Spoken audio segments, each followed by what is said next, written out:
할렐루야. 주님의 평강이 말씀의 삶에 참여하시는 모든 분들에게 함께 하시길 축원합니다. 한 주간도 건강하게 잘 지내셨죠? 이번 한 주간도 말씀으로 우리가 하나님의 주시는 귀한 은혜 체험하고 또 도전받아서 말씀대로 순종하는 그런 한 시간이 됐으면 좋겠습니다. 오늘 이 말씀의 삶 6번째 시간인데요. 오늘 하나님의 사랑을 받는 자가 과연 무엇인가를 오늘 말씀을 통하여서 한번 생각해 보려고 합니다. 우리 함께 기도하고 시작하겠습니다. 하나님 아버지, 은혜와 사랑을 감사합니다. 지난 한 주간도 말씀 가운데 우리의 삶을 살게 해주시고 오늘도 이제 하나님을 사랑하는 자가 과연 어떠한 자인지, 하나님의 사랑을 받는 자에게는 어떠한 축복이 주어지는지를 함께 생각해 보려고 합니다. 우리에게 은혜와 능력을 허락하셔서 말씀의 귀한 도전을 받고 하나님이 주시는 능력을 얻는 귀한 시간 되게 하여 주시옵소서. 예수님의 이름으로 기도하옵나이다. 아멘. 오늘 우리에게 주신 하나님 말씀 잠언서 15장 9절에서 18절까지의 말씀을 저와 함께 봉독하시면서 우리에게 주신 하나님의 말씀으로 받겠습니다. 악인의 길은 여호와께서 미워하셔도 공의를 따라가는 자는 그가 사랑하시느니라. 도를 배반하는 자는 엄한 징계를 받을 것이요 견책을 싫어하는 자는 죽을 것이니라. 스올과 아바돈도 여호와의 앞에 드러나거든 하물며 사람의 마음이리요 거만한 자는 견책받기를 좋아하지 아니하며 지혜 있는 자에게로 가지도 아니하느니라. 마음의 즐거움은 얼굴을 빛나게 하여도 마음의 근심은 심령을 상하게 하느니라. 명철한 자의 마음은 지식을 요구하고 미련한 자의 입은 미련한 것을 즐기느니라. 고난받는 자는 그날이 다 험악하나 마음이 즐거운 자는 항상 잔치하느니라. 가산이 적어도 여호와를 경외하는 것이 크게 부하고 번뇌하는 것보다 나으니라. 채소를 먹으며 서로 사랑하는 것이 살찐 술을 먹으며 서로 미워하는 것보다 나으니라. 분을 쉽게 내는 자는 다툼을 일으켜도 노하기를 더디하는 자는 시비를 그치게 하느니라. 아멘. 요한 3서 2절에 보면 사도 요한이 소아시아 지역의 한 지역 교회를 섬기고 있는 가이오에게 편지를 보내면서 이러한 사랑의 권면을 합니다. 사랑하는 자여 내 영혼이 잘된 같이 내가 범사에 잘되고 강건하기를 내가 간구하노라. 사도 바울은 교회 안에서 한 성도가 하나님 앞에서 믿음의 길을 갈 때에 승리할 수 있는 방법과 절차로서 이 권면을 하고 있습니다. 바로 영혼이 잘 되어야 인생이 잘 되고 삶의 모든 일들이 강건해진다는 것입니다. 이 원리는 이미 하나님께서 구약의 백성들에게 솔로몬을 통하여 가르쳐 주신 원리였습니다. 바로 오늘 읽은 잠언서에서 그것이 나오고 있는데요. 9절을 한번 보겠습니다. 악인의 길은 여호와께서 미워하셔도 공의를 따라가는 자는 그가 사랑하시느니라. 악인의 길이란 하나님을 모르고 하나님이 주시는 지혜의 말씀을 따르지 않는 자를 말합니다. 이런 자를 하나님은 미워하십니다. 그러나 하나님을 알아 하나님의 말씀의 법도를 따라가는 자는 지혜로운 자입니다. 이런 자를 하나님이 사랑하십니다. 이때에 하나님이 사랑하시게 되면 어떤 축복이 일어나는지를 10절부터 18절까지 오늘 본문에서 설명을 하고 있습니다. 이 설명이 바로 요한 3서 2절의 내용과 그 절차와 방법이 동일하다는 것을 우리는 알 수 있습니다. 그러면 첫 번째로 하나님이 사랑하시는 자에게는 어떠한 축복이 시작이 되는가? 하나님의 사랑을 받는 자에게는 영혼의 기쁨이 시작이 된다라고 말씀을 합니다. 13절을 보세요. 마음의 즐거움은 얼굴을 빛나게 하여도 마음의 근심은 심령을 상하게 하느니라.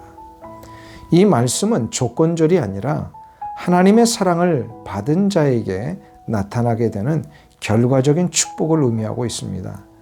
10절부터 12절 바로 전에 아까 보신 거기에 보면은 하나님의 말씀을 따르지 않는 자의 결과가 무엇인지를 경고하고 있습니다.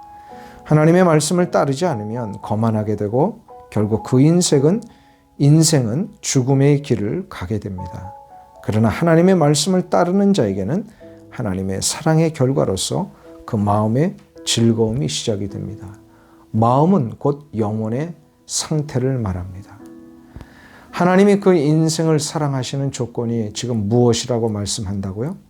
예, 하나님의 말씀을 듣고 순종하는 것에 있다는 겁니다.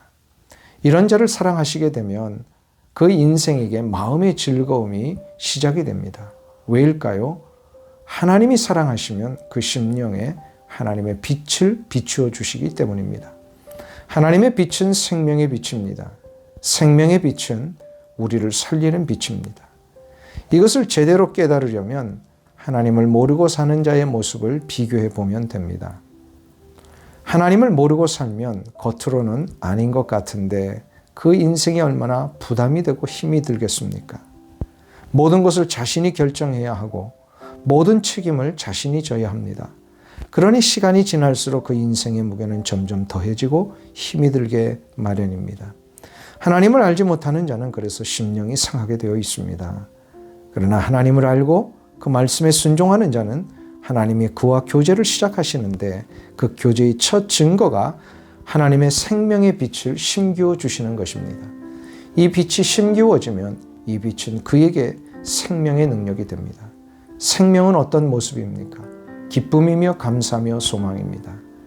그래서 마음의 즐거움이 시작되는 자는 영혼의 상태가 생명으로 가득 차기 때문에 그 얼굴이 빛나게 되어 있습니다. 흔히 사람들이 오랜만에 만나면 이런 표현을 합니다. 얼굴 좋아지셨습니다. 좋아졌다는 것은 단순히 살이 좀 올랐다는 이야기가 아니지요. 얼굴빛이 달라졌다는 뜻입니다. 예수 믿지 않는 사람들도 그 얼굴을 보면서 달라진 것을 확인합니다. 여러분의 얼굴에는 이 생명의 빛이 나타나고 있는지 한번 돌아보기를 바랍니다. 이것이 바로 하나님의 사랑을 받는 자의 첫 번째 증거입니다. 그럼 두 번째 증거는 뭘까요? 바로 인생의 즐거움이 시작이 된다는 겁니다. 15절을 보겠습니다. 고난받는 자는 그날이 다 험악하나 마음이 즐거운 자는 항상 잔치하느니라. 이 두 번째 증거는 첫 번째 마음의 즐거움이 시작되는 자에게 자동으로 나타나는 축복입니다. 여기서 고난받는 자는 하나님을 알지 못하여 그 삶이 늘 핍절하고 불안하며 인생의 짐 때문에 늘 두려움과 고통 속에 사는 자를 말합니다. 이러한 삶은 매일매일이 늘 험악한 삶입니다. 그러나 마음의 즐거움과 생명의 능력이 시작되는 사람은 항상 매일의 삶이 잔치하는 삶입니다. 잔치의 이미지가 무엇일까요? 즐거움입니다. 마음이 즐거우니 삶이 즐겁습니다. 요한 3서에서 말씀하신 것처럼 내 영혼이 잘되니 범사가 잘됩니다. 하나님의 사랑을 받는 자에게는 매일의 삶이 잔치와 같은 삶을 살게 됩니다. 아마도 이 표현은 솔로몬이 자신의 아버지 다윗의 찬양에서 배운 것이 아닌가 생각이 됩니다. 잔치에 대한 찬송을 다윗은 언제 고백했습니까? 바로 시편 23편입니다. 내가 사망의 음침한 골짜기로 다닐지라도 해를 두려워하지 않을 것은 주께서 나와 함께 하심이라. 주의 지팡이와 막대기가 나를 안위하시나이다. 주께서 내 원수의 목전에서 내게 상을 차려주시고 기름을 내 머리에 부으셨으니 내 잔이 넘치나이다. 아무리 내 삶의 조건과 환경이 나를 힘들게 하려 할지라도 내가 두려워하지 않을 이유가 있다면 하나님은 이런 상황에서 내 인생의 적들을 향하여 보란듯이 잔치상을 베풀어 주시겠다는 약속입니다. 얼마나 멋지고 극적인 인생의 보장입니까?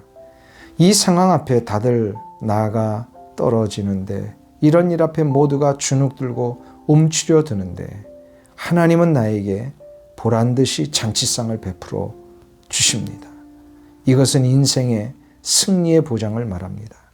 사랑하는 성도님 여러분, 하나님은 여러분의 삶을 분명히 잔치의 삶으로 인도하여 주실 것입니다. 이것을 믿으십니까? 하나님의 사랑을 받으면 이 축복이 주어집니다.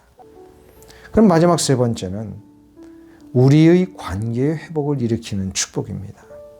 영혼이 잘 되면 범사에 잘 되고 강건하게 된다는 사도 요한의 축복처럼 하나님의 사랑을 받는 자에게는 영혼의 기쁨이 시작이 되고 인생의 즐거움이 이루어지게 되므로 그가 살아가는 모든 삶의 관계들이 회복되고 강건하게 됩니다. 그것을 나타내는 말씀이 오늘 본문 18절입니다. 분을 쉽게 내는 자는 다툼을 일으켜도 노하기를 더디하는 자는 시비를 그치게 하느니라. 마음에 즐거움이 없으면 분을 바라게 됩니다. 분을 바라면 그 자신이 힘들 뿐만 아니라 그 관계 속에서 다툼을 일으키고 공동체를 분열시킵니다. 그러나 마음에 즐거움이 있는 자는 언제나 하나님이 주시는 생명의 능력 때문에 조금 힘든 일이 있어도 인내하게 되고 상대방을 향한 너그러움과 자애로움을 소유하게 됩니다. 그래서 누군가가 공격을 해올 때에도 하나님의 생명의 능력을 소유한 자들은 시비를 그치고 다툼을 멈추게 합니다. 한번 우리는 스스로를 돌아보는 훈련이 필요합니다. 나는 과연 분을 바라고 다툼을 일으키는 자인가? 아니면 인내하면서 시비를 그치는 자인가? 만일에 분을 바라고 다툼을 일으키는 자라면 훈련을 한번 해보시기 바랍니다. 말을 하기 전에 1분만 기다렸다 말을 하는 이 훈련입니다. 오래전에 한국의 대기업을 이끌고 있는 한 회장님이 인터뷰에서 자신의 급한 성격을 훈련하는 방법으로 아주 좋은 방법을 하나 가르쳐 주었습니다. 모래시계입니다. 모래시계가 언제나 자신의 책상 앞에 있다고 합니다.